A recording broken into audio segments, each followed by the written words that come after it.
नमस्कार विद्यार्थी मित्रांनो, तुम्ही सोशल मीडियाच्या माध्यमातून किंवा पेपरच्या माध्यमातून आता हळूहळू या बातम्या ऐकत असाल. हॉर्मोज खाडीचा विषय सुरू आहे. त्याचा हे का होत आहे, नेमकं युरिया कसा बनतो, युरियाचे टाईप्स कोणकोणते आहे आणि आपल्या स्पर्धा परीक्षेच्या दृष्टिकोनातून आपल्याला प्रश्न कसे येऊ शकतात याबद्दल आपण माहिती बघणार आहोत. तर चला सुरू करूया आपला टॉपिक, युरिया कसा बनतो. विद्यार्थी मित्रांनो, सर्वात अगोदर एक गोष्ट लक्षात घ्यायची ही आहे की युरिया बनत असताना काही आपल्याला कच्ची सामुग्री लागते. तीच कच्ची सामुग्री कोणती लागेल, त्याचप्रमाणे नेमकं LPG आणि युरियाचा संबंध काय आहे, पुढे चालून आपण ती प्रक्रिया कशी राबवतात किंवा युरिया बनण्याची प्रोसेस काय आहे ती बघू.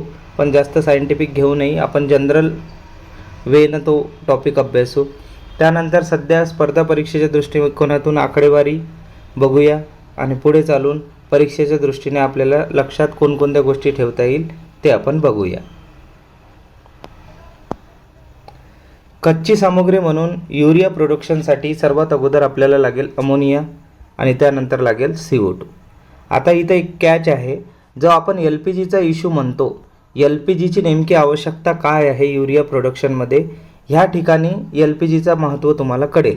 अमोनिया आणि कार्बन डायऑक्साईड मिळवण्यासाठी आपल्याला LPGचीच का आवश्यकता असते ते आपण पुढे बघूया.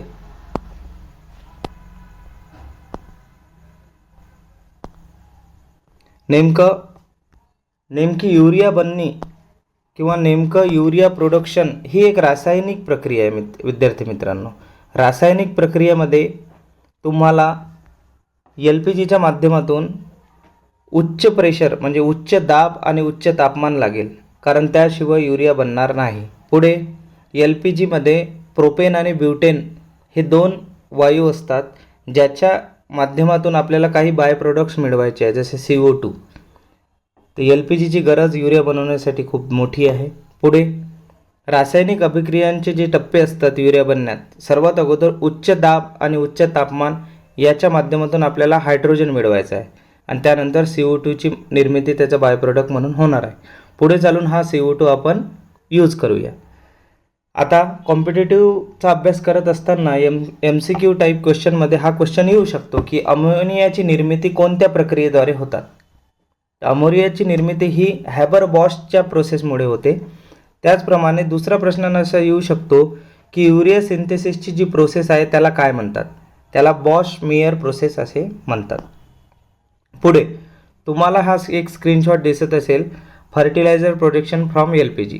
आता नेमकं सर्वात अगोदर जो प्रोडक्शनमध्ये सर्वात महत्त्वपूर्ण भाग म्हणजे LPG. आता LPG तुम्ही असा विचार नका करू की आपल्या घराचे जे सिलेंडर आहे ते तिथं वापरत असणार.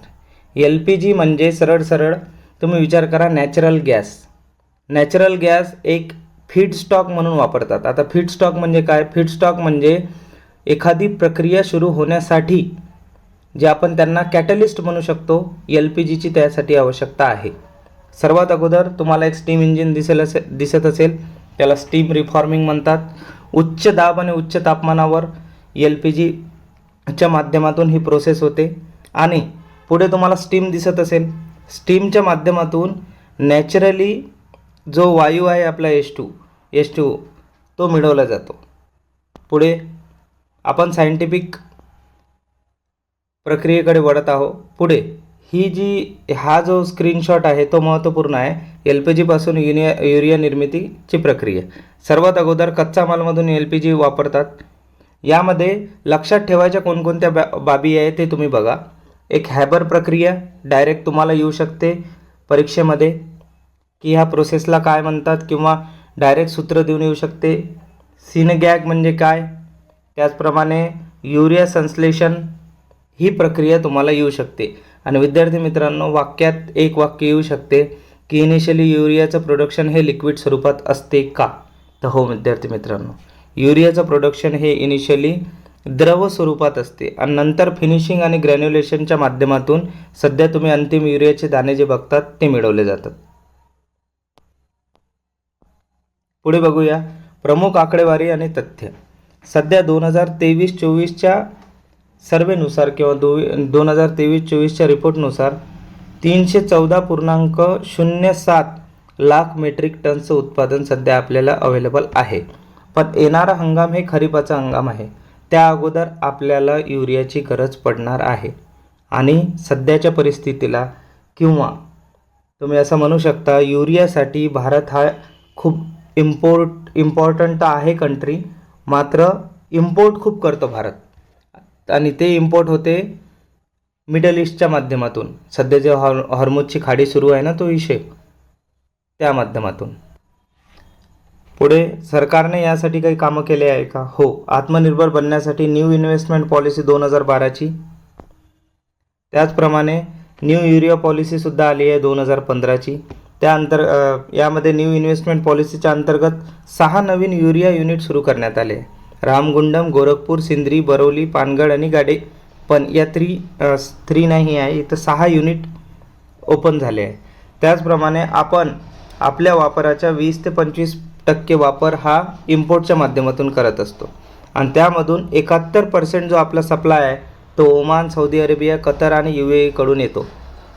त्यामुळे हा टॉपिक खूप हॉट टॉपिक म्हणून तुम्ही गणू शकता. पुढे सध्या आपल्याला जवळ करंट स्टॉक आहे 53.08 लाख मेट्रिक टन्स किंवा 53 ते 61 लाख मेट्रिक टन खरीप हंगामासाठी. तर गव्हर्मेंट फास्ट फॉरवर्ड तरीकेनं किंवा प्रोडक्शन याचा वाढवण्याचा प्रयत्न करत आहे. पुढे बघूया. सर्वात महत्त्वपूर्ण भाग म्हणजे आपल्या परीक्षेच्या दृष्टीने यावर क्वेश्चन कसा येऊ शकतो. तर सर्वात अगोदर तुम्हाला एक गोष्ट लक्षात ठेवायची आहे की भारतात सध्या पहिला ग्रीन युरिया प्लांट बनलेला आहे, तोही आंध्र प्रदेशमध्ये. उच्चारण बदलू शकते, पुडिमाका ग्रीन हायड्रोजन हब म्हणून. इथं युरियालाच विद्यार्थी मित्रांनो कार्बामाइड असे म्हणतात. दुसरं, युरियाच का बरं जास्त फेमस आहे? कारण युरियामध्ये 46% नायट्रोजनची मात्रा असते आणि कोणत्याही प्लांटच्या योग्य डेव्हलपमेंटसाठी नायट्रोजनची आवश्यकता असते. त्यामुळे युरियाला जास्त महत्त्व प्राप्त आहे. आता सर्वात अगोदर युरिया कोणी बनवला हा क्वेश्चन येऊ शकतो. तर 1828मध्ये फ्रेडरिक ओहलर यांनी पहिले युरियाचं सिंथेसिस केलं. आता युरियाचं सूत्र आहे Na2CONH2 किंवा CH4N2O. ठीक आहे, हे परीक्षेच्या दृष्टीनं खूप इम्पॉर्टंट आहे गोष्ट. आता थोडं विषयांतर न करता एक्स्ट्रा माहिती बघूया. एक्स्ट्रा माहिती अशी आहे की युरियाचे सुद्धा खूप सारे टाईप पडतात. त्यामधला सध्या लेटेस्ट टाईप आहे आपला नॅनो युरिया. नॅनो युरिया म्हणजे लिक्विड स्वरूपात तुम्ही युरियाचं प्रोडक्शन करू शकता आणि जी एक बॅग असते आपली 50 किलोची, त्याच्या तुलनेत फक्त एक बॉटल मिळेल तुम्हाला नॅनो युरियाची. म्हणजेच नॅनो युरिया हा लिक्विड स्वरूपात असेल आणि तो सुद्धा सध्या गव्हर्मेंट यूज करत आहे किंवा आपल्याला मार्केटमध्ये ते मिळणार आहे. तर ह्या व्हिडिओच्या माध्यमातून आपण सध्या बघितली फास्ट फॉरवर्ड पद्धतीनं काही सायंटिफिक जो डाटा आहे किंवा ज्या रासायनिक अभिक्रिया आहे ते आपण सायंटिफिक तरीकेने न बघता कॉम्प्युटरच्या दृष्टीनं बघितली.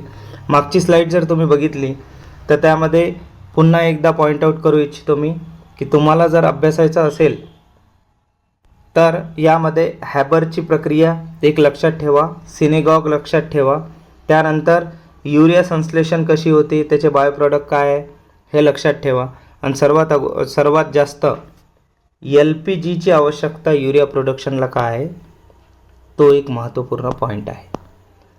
या व्हिडिओच्या माध्यमातून आपण युरिया प्रोडक्शन बघितलं, त्यानंतर युरियाबद्दल जेवढी जनरल माहिती होती तेवढी बघितली. पुन्हा आपण भेटूया लवकरच. Keep studying, keep exploring. Thank you.